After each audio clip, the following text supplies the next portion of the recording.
up with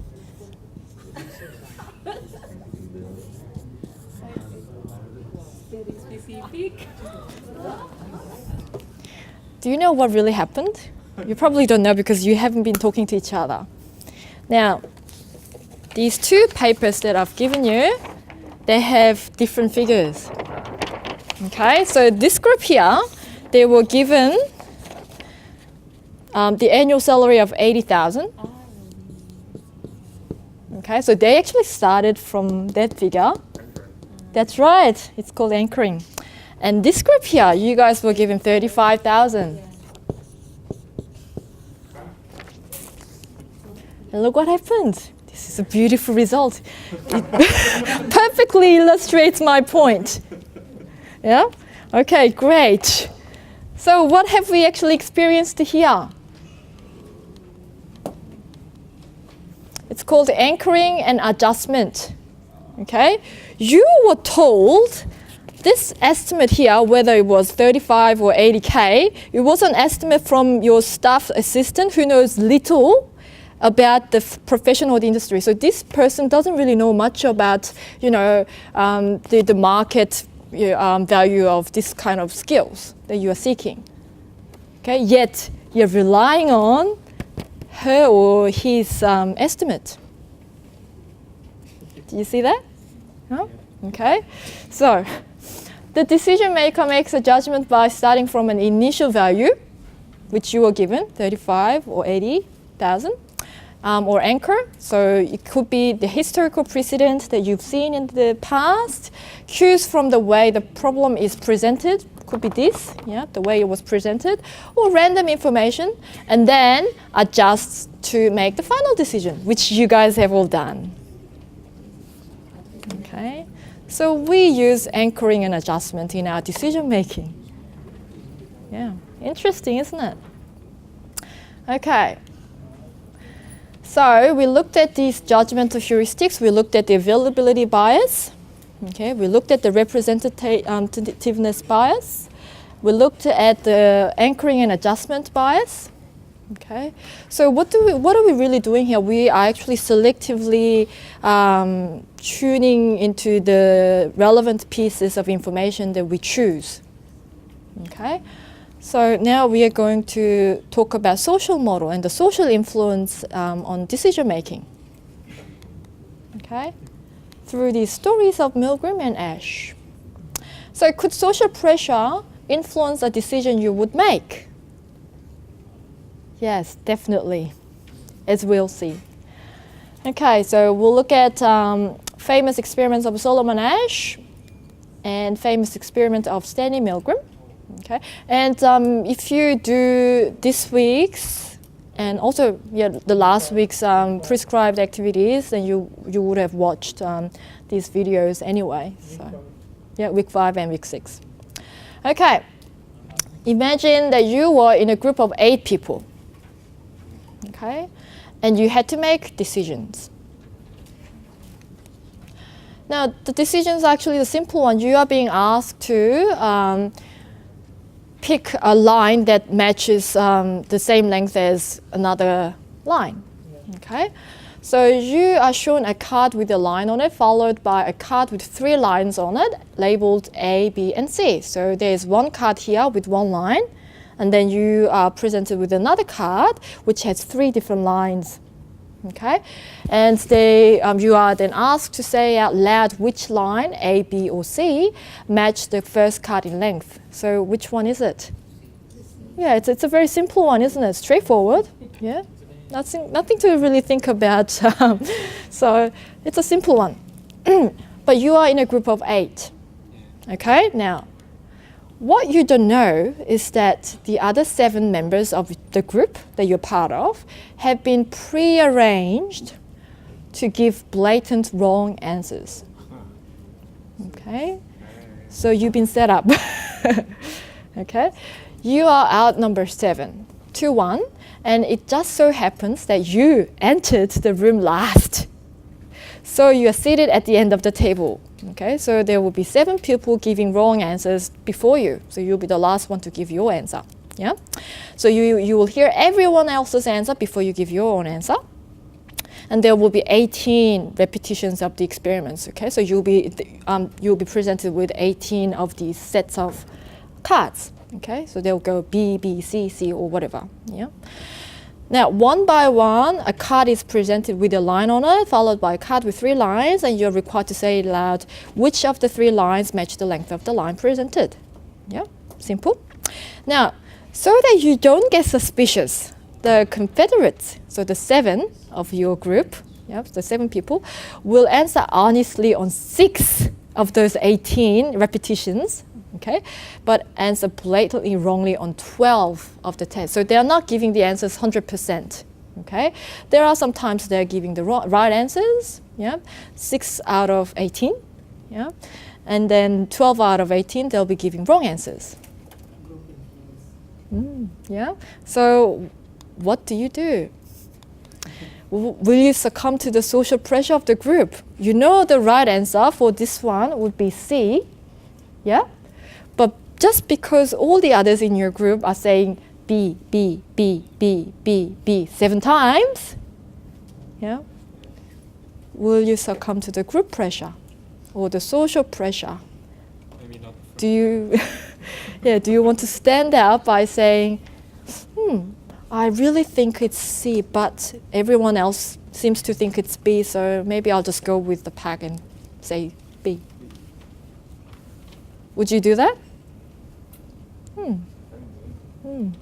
Okay. Well, demonstrated that more than a third of Solomon's subjects, 37%, yielded to group pressure, and they decided to go with the group and gave the wrong answer as well, and conformed to a decision they knew was wrong. They knew the decision was wrong, but they still went with it. So here we're talking about the importance of social influences in decision-making behavior. So, and this could be one explanation for it, escalation of commitment. You guys familiar with that term? So this is the increased commitment to a previous decision that you have already made, despite the evidence that it may have been wrong. But you just keep committing to it. And there could be many reasons why you just keep committing, okay? Even though you know that it could have been the wrong decision in the first place, okay?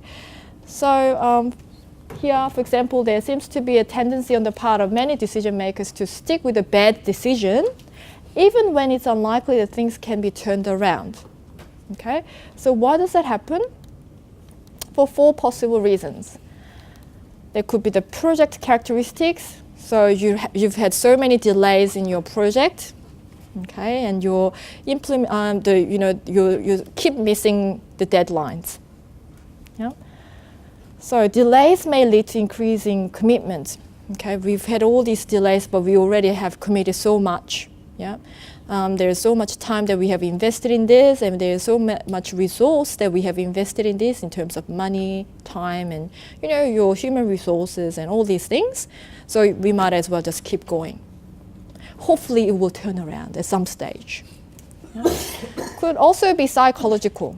Ego involvement causes negative information to be ignored. Okay, I knew what I was doing. Okay, I'm sure I made the right decision back then. Okay, and I don't want to reverse my decision now. Okay, so it could be ego involvement. Social forces, peer pressure. Yep, here we go. Okay, and you don't want to lose your face. You need to save your face. The social pressure can be a factor. So you just keep committing, even though you know there might be some negative consequences. There could be also organizational factors, organizational culture. Okay, where it makes it hard for you to actually reverse your decision. Dysfunctional politics, resistance to change. So there could be many factors that might explain why people keep committing to a apparently wrong decision. Okay, so can social pressure influence decision making? Yeah. This is another experiment. Okay, in addition to Solomon Asch's. Okay, this is more significant one. And it actually made quite a big impact on the ethical implications of doing any sorts of research. So let's have a look. If a person in a position of authority, okay, so that person has the authority to make some decisions and request compliance, okay, ordered you to deliver a 450-volt electrical shock to another person, would you follow the orders? Would you do it? No. But you're being ordered to, and this person is an authority figure. Would you do it?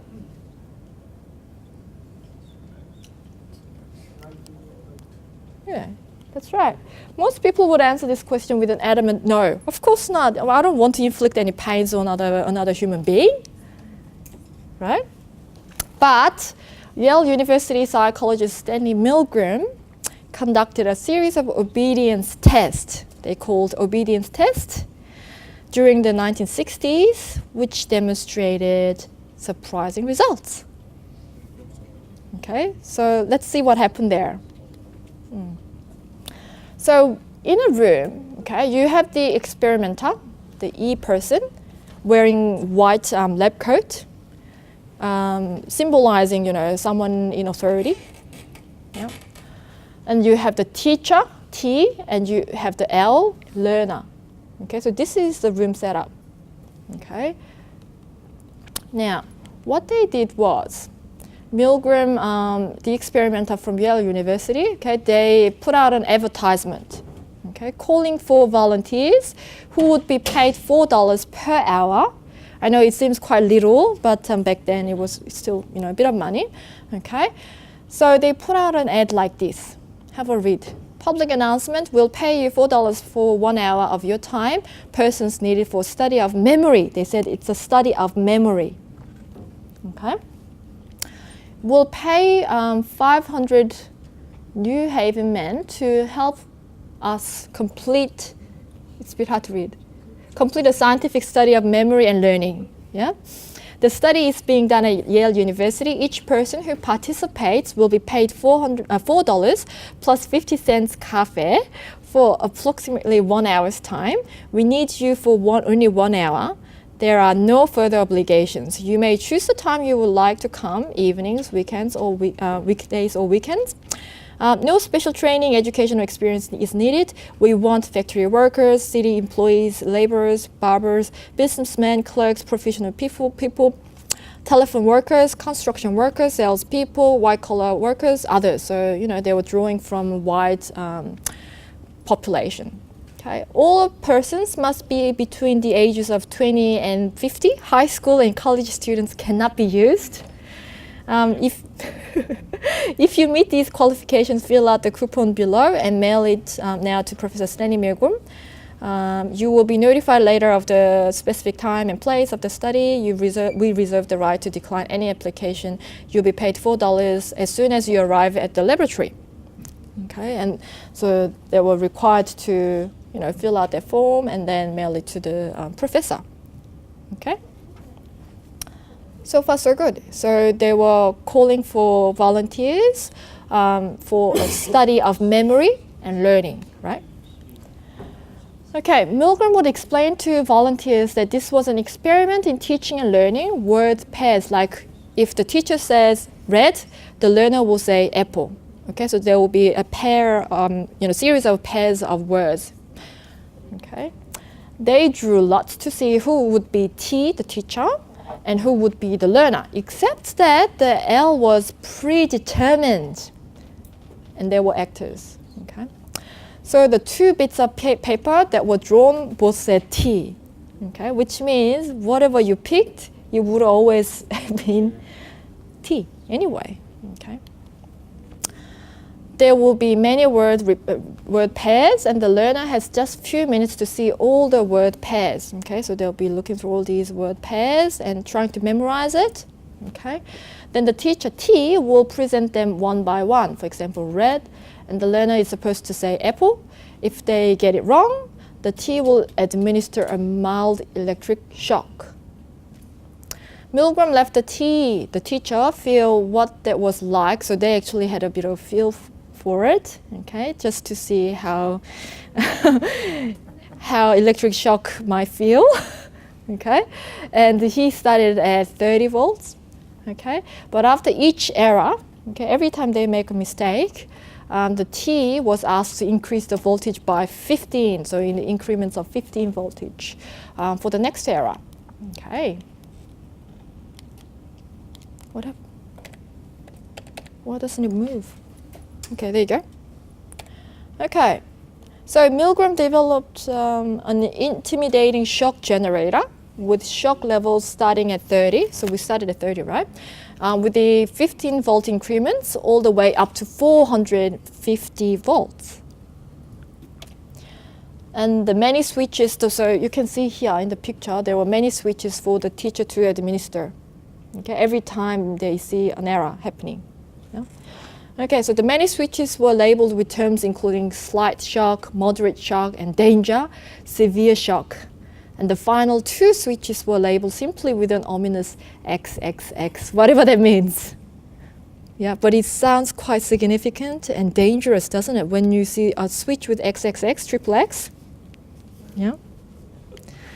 After the learner was separated by a screen, as you can see, so they were separated by a screen, right, from the subject of the experiment, which is a teacher, a tape recorder was set up to play re-recorded sounds for each shock level, okay? But actually there were no electric shocks, okay? And the learner, actor, okay, after several increases in the shock level, obviously he has made several mistakes, right? Even started to bang on the separating screen, okay? They started yelling and screaming, saying things like, you know, let me out, let me out. But this is all recorded, you know, tape recorded sound, okay? If the teacher indicated that they wish to stop the experimenter E, the person in white lab coat, yeah, had several levels of response. They will say, please continue, yeah? Or they might say, the experiment requires that you continue, yeah? It is absolutely essential that you continue, yeah? You have no other choice, you must go on. Okay, so the personal authority figure was saying all these things to the teacher. If they said, oh, I don't want to continue with this, then they will say, you have no other choice, you must go on. Now the tape recorded sounds got worse and worse as the voltage level increased. So they started yelling, screaming, let me out, let me out. Okay, and only after the 4 verbal prods had been delivered, the teacher still wanted to stop, then they will terminate the experiment. So that was the arrangement. So now how far did they go before terminating? What do you think? All the way to 450? Some of them did.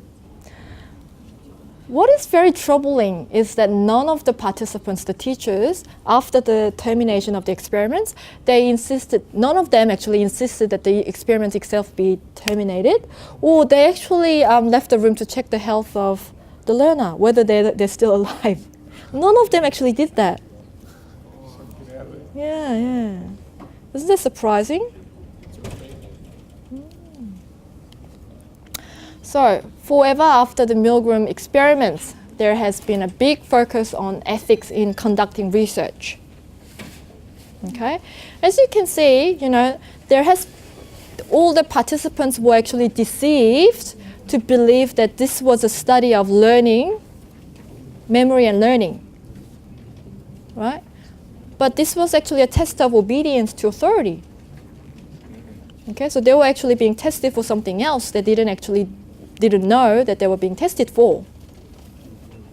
Okay, and the need for an ethics committee, which authorizes research, has been called for ever since this happened.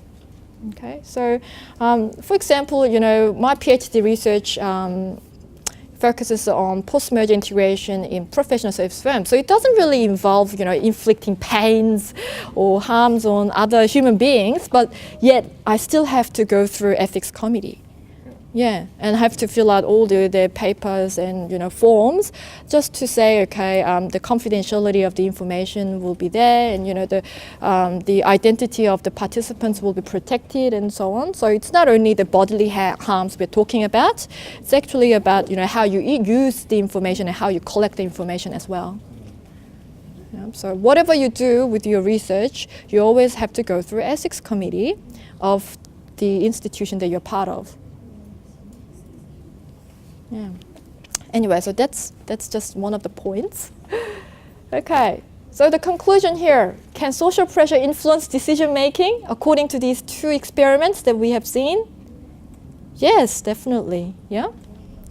Demonstrated that about 65%, guys, of his subjects did administer the maximum 450 volts. Yeah. To the learner, even though they believed it may be fatal. Could have actually killed them, maybe. Okay.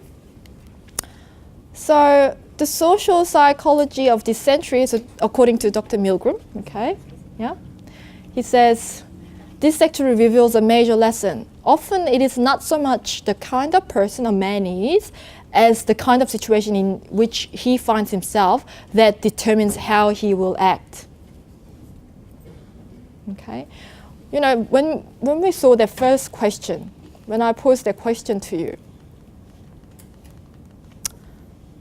okay, if you are in that position, would you follow orders? Most of you have said no. But if you found yourself in that situation in real life, you might actually change how you behave.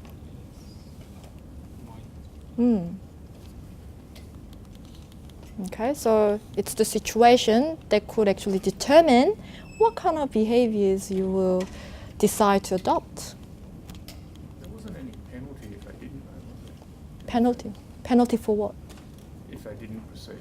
No. It's just pure obedience to authority. That's right. Not like in the army where if you don't. Then you get get shot. expelled or you get shot. Yeah. Or you get shot yourself. Yeah. You don't shoot them. That's right. So there's no fatal consequences like that for not obeying, but they still decided to go. Yeah. Amazing. Yes, 65%. That's right. Now this could be a different story, guys. If they did this again in the 21st century, could be a different story. But back in 1960s, yeah, still. Okay, so where are we now? We looked at all these heuristics, guys. Yeah, bias in the anchor and adjust heuristics. We did that quick experiment in the class. And we also looked at all these unconscious bias, and now we looked at the social influence in decision making. Okay, so this last point here, okay, you'll be looking at that statement with a little bit of different renewed focus here.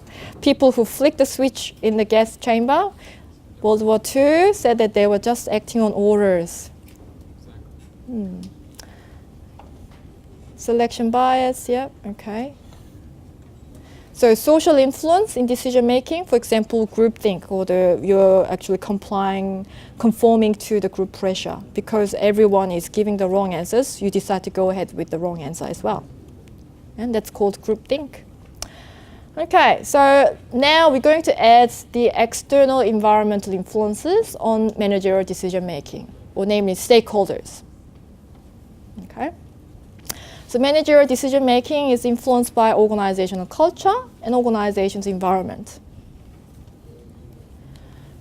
So what are we going to look at in this section? We're going to look at how culture constrains managers, how the environment constrains managers, contrast certain and uncertain environment where we are operating to make decisions, identify the various stakeholders with whom managers may have to deal, and how managers manage relationships with external stakeholders. Okay, so this is external environment. There's the organization in the middle. We have the general environment, or sometimes we call it macro environment. Okay. There's a global, political, social, cultural, technological, demographic, economic, where all organizations in the industry are facing. They're all dealing with the forces from all these different sectors. That's the general environment. Okay. Now you have the specific environment inside. Okay. Your suppliers, your customers, competitors, pressure groups who are specific to only your organization. Okay. And you'll be able to see that these four forces here, or four sectors, they resemble the 5 forces from Michael Porter's 5 forces model. Yeah, okay, so we'll actually have a look at that. The specific environment, you have the suppliers, right? Customers that you deal with, the competitors, the rivals, and you have the pressure groups, okay? But we can actually use Michael Porter's 5 forces model, okay, to replace that. Okay, which means we just replace the last box with new entrants and substitutes. Okay, so for consistency with the 5 competitive forces, we can add threats from substitutes. Okay, and that makes up an organization's specific environment. Now we have the external environment here, general environment. Okay, again. The specific environment. Okay. So the general environment is what we sometimes call PESEL, the political, legal environment. Guys at the back. Yeah. The economic sector. Yeah. The global economic, social, cultural, the demographic. Yeah. And the technological sector as well. Okay, so that will define what kind of industry you are in. Yeah. And that will also determine what kind of decisions that you need to make, okay, programmable or non-programmable, yeah, and whether you are operating in an uncertain environment versus reasonably stable, certain environment. Okay. So who are our stakeholders? Okay, any constituencies in the organization's external environment, whether it be general or specific, that are being affected by the organization's decisions, actions, and policies. Now, you can also, as an organization, you are affecting these stakeholders, but these stakeholders can also influence your organization as well in turn. So it's actually a two-way. So it's not only your organization that are affecting these stakeholders, the stakeholders can also affect what the organization can do and cannot do. Yeah? That's right, government agencies, regulations, regulatory bodies. Yeah? Social media. That's right. Okay, so who are our stakeholders?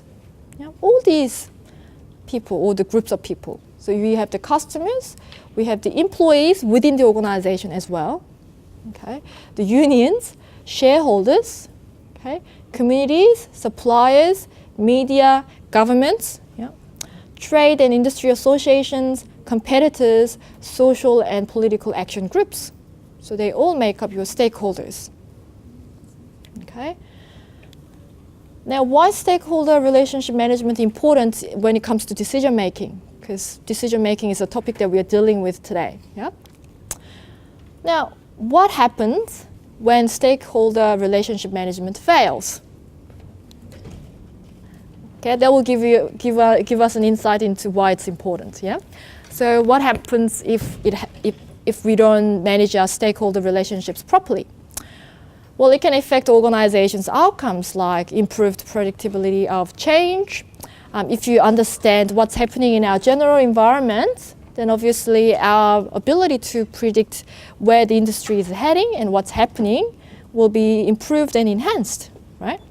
More successful innovations, if we understand more about what's happening in our technological sector and the technological advances, then obviously our ability to utilize the latest technology will be enhanced.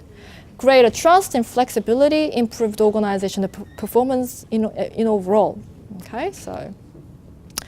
So a proactive approach is better than a reactive approach, which means if we actually understand what our stakeholders need and what they want, okay, rather than something happens and you are trying to patch up your mistakes, we take on a proactive approach where we initiate,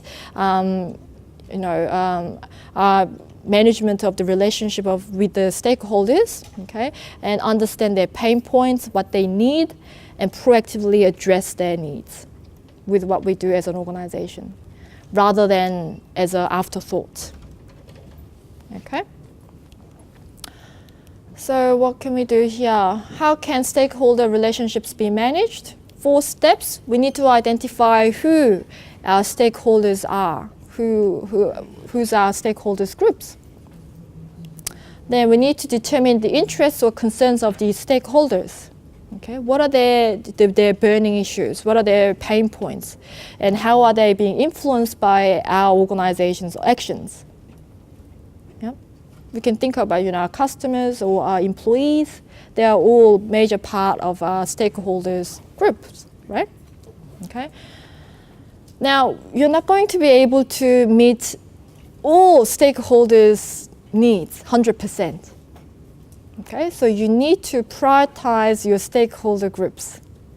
Okay, so determine which stakeholders are critical to your organization's survival. Okay, and then prioritize them. Okay, determine specific approaches to managing relationships. Okay, do you want to use more one-on-one relationships with certain groups? Okay, or does it have just to be, okay? Is it okay just to manage it on more formal basis? Okay, and you can just contact them once in a while, maybe once a month or once a year. Okay, so you try to craft a specific approach tailored to managing each stakeholder group. Okay. Now, the approach to a stakeholder group should be based on the importance of each group. Obviously, you'll be dedicating and investing more time managing the relationships of the important critical stakeholder groups rather than relatively unimportant ones. Okay. So it's not only, when you're making big decisions like merging or entering a new market, but also, stakeholder relationship management is also important when you are doing project managing. Okay, when you are doing a project, okay, you'll be involving a number of different stakeholders and different units within the company and outside the company. Okay, so what we do as part of wide change management program is we start with the stakeholder relationship management and stakeholder analysis. Okay, and this is what we really do. In our stakeholder analysis, we try to understand who those stakeholders are, okay, and what their needs and wants are, okay, and obviously we need to prioritize them because we know that realistically we cannot meet all needs 100%. Okay, so that's what we do in project management as well. Okay, so it's not only decision-making context, but when we also do traditional project management as part of the change management program, we usually conduct stakeholder analysis in similar fashion. Okay, so just as an example, George W. Bush agrees that decision-making is the essence of manager's job, as we know. So we already saw this. So he describes himself as the decider, okay? And he understood the importance of stakeholder input into decision-making. And he stipulated a multi-advocacy approach to decision-making. So what does that mean? Let's have a look. So we are using multi-advocacy approach to reflect all stakeholder views. Okay, and what it means is that you deliberately establish several independent agencies in order to foster increased competition and greater analytical variety, thereby affording policymakers access to a wider spectrum of views. Okay, So it impairs the herd instinct in the decision process and thus reduces the likelihood of failure due to unchallenged premises or cognitive errors. So what it means is that rather than always aiming for one consensus, okay, we deliberately divide the team into two, okay, so that they can compete against each other with different conflicting views, so that we don't neglect one side of view in favor of another. Okay, so what many companies or the big companies do is they actually appoint devil's advocate. Okay, who, if for example, when they are considering entering a new market, they might actually divide a team into two.